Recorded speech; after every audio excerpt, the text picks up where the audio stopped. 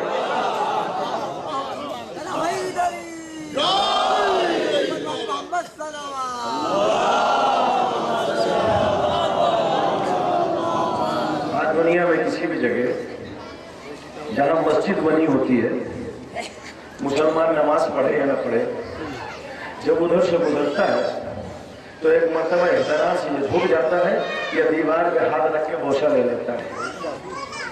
بھیا یہ تو دیوار ہے, پتھر کی ہے, اینٹے کی ہے, سیمنٹ کی ہے. وہی اینٹا سیمنٹ جو تمہارے گھر میں لگا, آپ اپنے گھر کو نہیں چومتے, مسجد کی دیوار کیوں چوم لیتے؟ کہتے نہیں یہ اللہ کا گھر ہے. تو میں نے کہا کس نے بنوایا؟ اللہ نے بنوایا یا ابراہیم اسماعیل نے کعبے کی طرح اس کو بنایا ہے؟ بولے نہیں, یہ خانہ کعبہ کی شبیہ ہے. سبحان اللہ, خانہ کعبہ کی شبیہ اگر آپ کے گاؤں میں ایک مسجد کی شکل میں آئے تو ہر مسلمان احترام کرتا ہوا نظر آئے. ہم اگر تعزیے کو حسین کے روضے کی شبیہ بنا لیں تو بدعت ہو جائے. ہم سمجھے مقصد کیا ہے؟ کوئی بھی چیز جب کبھی کسی بزرگ سے منسوب ہو جاتی ہے تو اس کی عظمت بڑھ جاتی ہے, فضول آتا ہے. رسول یہ نہیں کہتے حسین سے مس کر دو, رسول نے کہا حسین کے جھولے سے مس کر دو. جھولے سے مس ہوتا ہے, بالوں پر ملتے ہیں. میں کہوں گا یہ جھولے میں کشمہ کہاں سے آیا؟ وہی لکڑی جو دوسرے عرب والے استعمال کرتے تھے, وہی لکڑی حسین کے گھر میں ہے جس میں لیٹے ہوئے ہیں. لیکن حسین نے جدھر اس کو چھوا بھی نہیں, ہاتھ بھی نہیں لگایا, پھر بھی بالوں پر آ گئے. کلے مسئلہ یہ ہے کہ یہ جو جھولا ہے, یہ جھولے کی عظمت اس لیے بڑھ گئی کہ اس میں حسین لیٹے تھے. اب سمجھ میں آیا, کوئی چیز اگر حسین سے منسوب ہو جائے تو وہ لکڑیاں نہیں رہتی. جتنا عظیم حسین ہے اتنی عظیم وہ چیز ہو جاتی ہے. یہ تعزیہ نہیں ہے, یہ حسین کی روضے کی شبیہ ہے. جو وہاں نہ جا سکے وہ یہاں آ جائے, وہی ثواب مل جائے گا. درود بھیجے محمد والے.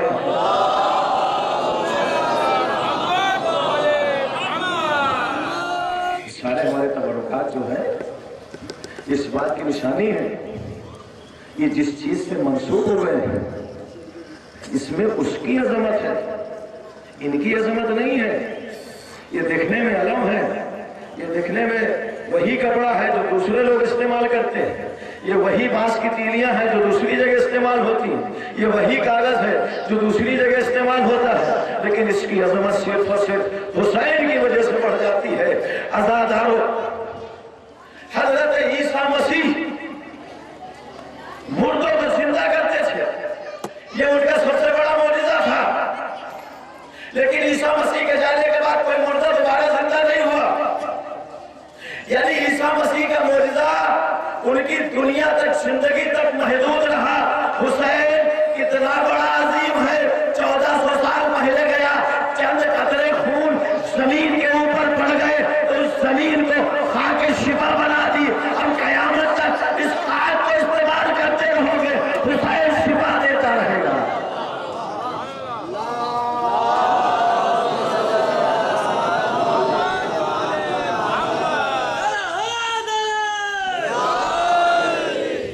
دنیا کا کوئی بھی انسان کتنا بھی بڑا کیوں نہ ہو, ہٹلر آیا,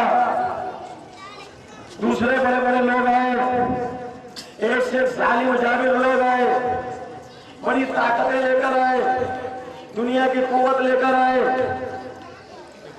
زیادہ سے زیادہ ایک ملک کو بچایا۔ گاندھی نے اتنی عظیم قربانیاں دی، سالوں ان کا یہ مشن چلا، پوری زندگی میں ایک ملک کو آزاد کروا پائے، ہندوستان کو۔ ہٹلر نے اتنی طاقت، توانائی، ساری چیز دنیا کو دکھائی، صرف اپنا ایک ملک آزاد کروا پایا۔ آدم سے لے کر ابھی تک ایک شخص ایسا نہیں ملتا، چاہے جتنا بڑا طاقتور ہو، چاہے جتنا بڑا اس کے پاس اختیار ہو، ایک ملک سے زیادہ اس نے کسی کو بچایا نہیں، کسی کو اس نے بچایا نہیں۔ لیکن یہ حسین کی قربانی وہ ہے کہ آدم سے لے کر ابھی تک، ابھی سے لے کر قیامت تک ایک مثالی قربانی بن گئی۔ لوگ بڑے بڑے لوگ آتے رہے، بہت سے بہت کام کیا، ایک ملک کو بچایا۔ حسین نے ایک دن میں پوری کائنات کو بچایا، پوری دنیا کو بچایا، پوری انسانیت کو بچایا۔ شاعر نے اسی لیے کہا، یہ نہیں کہا مسلمان کو بیدار تو ہو لینے دو، بلکہ شاعر کہتا ہے انسان کو بیدار تو ہو لینے دو، ہر قوم پکارے گی ہمارے ہیں حسین۔ اب سمجھ میں آیا، حسین نے ایک دن میں پوری انسانیت کو بچایا۔ اب دنیا میں جہاں بھی ایک بھی انسان ہوگا، وہاں حسین کا نام لیا جائے گا۔ حسینیت زندہ باد، حسینیت زندہ باد، حسینیت زندہ باد، جبیدیت مرد آباد، جبیدیت مرد آباد، نعرہ حیدری، نعرہ صلوات،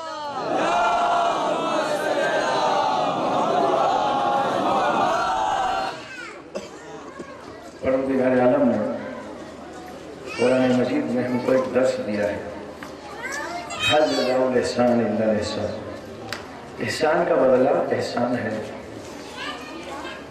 آپ انصاف سے بتائیں، ہم اگر کسی کے احسان کا بدلہ دیتے تو کس طرح سے دیتے تھے؟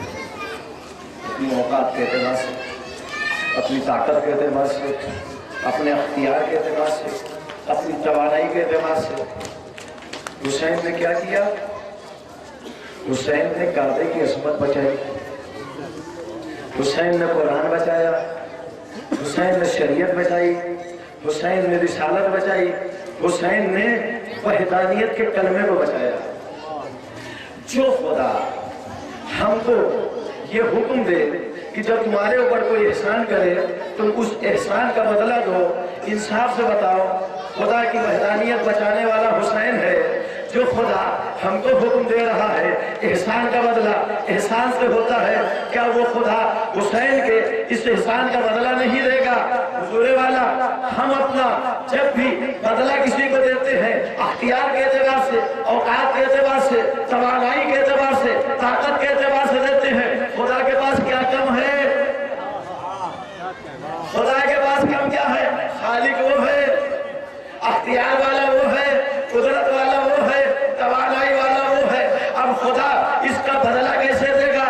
حسین نے دنیا میں خدا کی وحدانیت کے کلمے کو محفوظ رکھا، کعبے کی عظمت کو بچایا، قرآن کو بچایا، اسلام کو بچایا، دین کو بچایا، شریعت کو بچایا، رسالت کو بچایا۔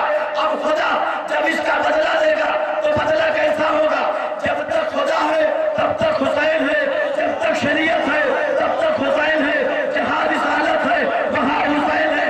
اللہ نے اس کا بدلہ ایسے دیا، جہاں جہاں خدا کی خدائی ہوگی وہاں وہاں حسین کا نام ہوگا۔ جب تک خدا رہے گا تب تک حسین رہے گا۔ نعرہ تکبیر، نعرہ رسالت، نعرہ حیدری، آواز بلند نعرہ صلوات۔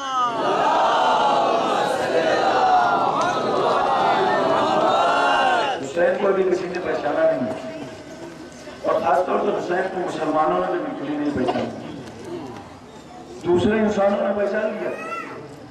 آکسفورڈ یونیورسٹی دنیا کی پہلے نمبر کی یونیورسٹی ہے، اس یونیورسٹی میں سب سے زیادہ جو ریسرچ ہوئی ہے وہ حسین اور کربلا کے اوپر ہوئی ہے۔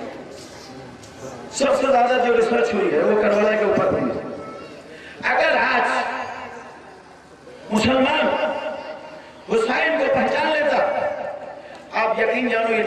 کا جو عالم ہے نا ختم ہو جاتا ہے. چاروں طرف جو آتنکواد ہو رہا ہے یہ ختم ہو جاتا ہے. چاروں طرف یہ کشت و کشتار ہو رہا ہے یہ ختم ہو جاتا ہے. کیوں؟ اس لیے کہ حسین ایک مرکز اتحاد کا نام ہے. کربلا کے میدان میں آ جاؤ، سارا مسلمان ایک پلیٹ فارم کے اوپر جمع ہو جائے گا. کیوں؟ اس کیوں کا جواب خواجہ غریب نواز نے بڑے اچھے انداز میں دیا. شاہ حسین، بادشاہ حسین، اس سے کوئی لینا دینا نہیں. حسین تو ابدی شاہ ہے، وہ تو ہمیشہ سے بادشاہ ہے، وہ تو بادشاہ بن کے پیدا ہوا. خواجہ غریب نواز کا ایک جملہ، ایک شعر بڑے کام کا ہے ہر مسلمان کے لیے. کوئی بھی مسلمان خواجہ کے اس شعر کو بہت سنجیدگی کے ساتھ اگر سوچے گا تو اس کو اس کا مطلب سمجھ میں آئے گا. حسین ہے کیا؟ رسول اسلام نے کیا ارشاد فرمایا کہ حسن اور حسین جنت کے جوانوں کے سردار ہیں. پوری دنیا کا جو بھی مسلمان ہے نماز پڑھتا ہے کس لیے؟ جنت کے لیے. روزہ رکھتا ہے کس لیے؟ جنت کے لیے. حج کرتا ہے کس لیے؟ جنت کے لیے. زکات دیتا ہے کس لیے؟ جنت کے لیے. سارا کام جنت کے لیے. دولت لٹا دی جنت کے لیے، زندگی ختم کر دی جنت کے لیے. یہ اس کو لیکن یہی نہیں پتا چلا کہ جب جنت میں جائیں گے تو سب سے پہلے ملاقات کس سے ہوگی. ساری زندگی اس نے ختم کر دی جنت کے لیے. یہ نہیں پتا کہ جنت کے دروازے پر حسن اور حسین کھڑے ہوں گے. کیا ہم ان سے نظریں ملا سکتے ہیں؟ کیا ہم ان کے سوالوں کا جواب دے سکتے ہیں؟ اس کو خواجہ غریب نواز نے بڑے اچھے انداز میں بیان کیا. اگر حسین کو مسلمانوں میں کسی نے پہچانا تو خواجہ غریب نواز نے. خواجہ غریب نواز کہتے ہیں دین است حسین، دی پناہ است حسین. دی پناہ کا مطلب یہ ہے کہ دین کو نجات دینے والا، دین کو بچانے والا، دین کو پناہ دینے والا. حضور والا پوری دنیا میں بہت سارے ایسے لوگ ہیں جو اپنے اپنے مذہب کو پناہ دیتے ہیں، اپنے اپنے مذہب کو بچاتے ہیں. لیکن حسین میں اور دوسرے لوگوں میں فرق یہ ہے، دوسرے لوگوں نے جو دین بچایا اس کی مدت بڑی محدود رہی، لیکن حسین نے جو دین بچایا قیامت تک کے لیے دین کا بیمہ کر دیا. اب قیامت تک کربلا کے بعد کوئی اس دین کو چھونے والا نہیں ہوگا، کوئی خراب کرنے والا نہیں ہوگا. اب سنیے دوسرا جملہ، دین است حسین. حسین دین ہے. دین کس کو کہتے ہیں؟ نماز دین ہے، روزہ دین ہے، حج دین ہے، قرآن دین ہے، شریعت دین ہے، شریعت کے سارے احکام دین ہے، رسالت دین ہے، وحدانیت دین ہے، کلمہ لا الہ الا اللہ دین ہے. عجیب بات ہے، یہاں دین کی تعریف کچھ اور ہو رہی ہے. خواجہ غریب نواز دین کو کہہ رہے ہیں کہ حسین دین ہے. مسلمانوں سوچو خواجہ کہنا کیا چاہتے ہیں؟ نماز دین، روزہ دین، حج دین، جہاد دین، خیرات دین، قرآن دین، کعبہ دین. خواجہ غریب نواز کہنا یہ چاہتے ہیں تم کو کتابوں سے صحیح دین تو مل نہیں سکتا. حسین کی بارگاہ میں چلے جاؤ، حسین نماز پڑھے تو دین، روزہ رکھے تو دین، حج کرے تو دین، جہاد کرے تو دین. حسین کی زندگی دیکھتے چلے جاؤ، اس کی سیرت پہ عمل کرتے چلے جاؤ، وہی دین مل جائے گا جو خدا چاہتا ہے. ہم قرآن پڑھتے ہیں، نماز پڑھتے ہیں، دن میں 5 وقت کی نماز میں کم سے کم 10 مرتبہ کہتے ہیں اہدنا الصراط المستقیم، اہدنا الصراط المستقیم، اہدنا الصراط المستقیم. کوئی ترجمہ یہ کر رہا ہے اللہ سیدھا راستہ بتا دے، کوئی ترجمہ یہ کر رہا ہے سیدھے راستے پہ قائم کر. مجھ کو ترجمے سے کوئی لینا دینا نہیں، لیکن کم سے کم ایک بات تو ہے، ہر مسلمان جو بھی نماز پڑھتا ہے دن میں کم سے کم 10 مرتبہ اللہ سے یہ دعا کرتا ہے پروردگار سیدھا راستہ، پروردگار سیدھا راستہ. یہ سیدھا راستہ ہے کون سا؟ کون سا سیدھا راستہ؟ اس کے لیے کوئی بورڈ لگا ہے؟